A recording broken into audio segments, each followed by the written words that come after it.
Giving donors hope, Biden says he can still win.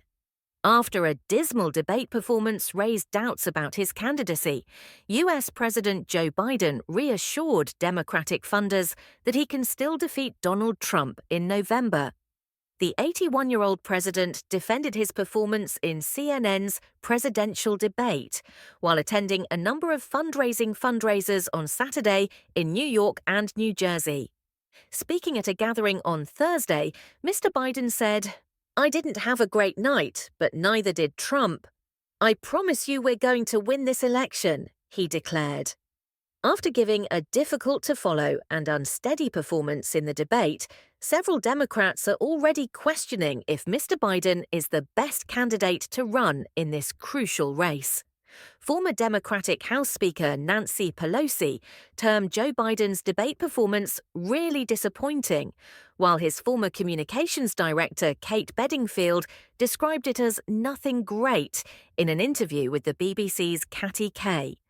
Although he acknowledged the worry, the president promised to exert more effort.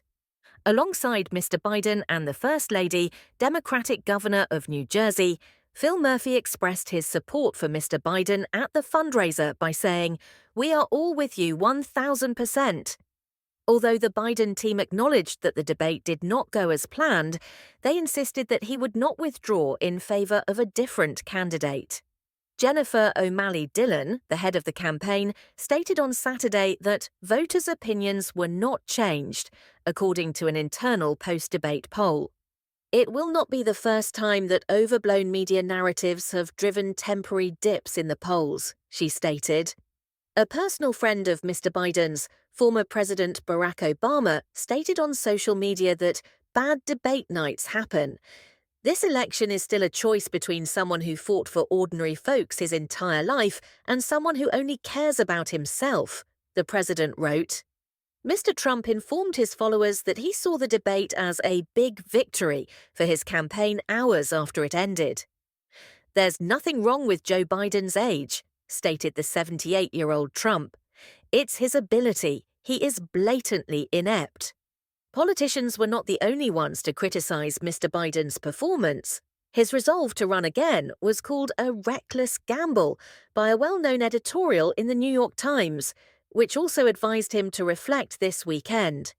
It suggested that Democrats acknowledge that Mr. Biden can't continue his race and create a process to select someone more capable to stand in his place. After Thursday's debate, voters nationwide have also voiced reservations about supporting either candidate.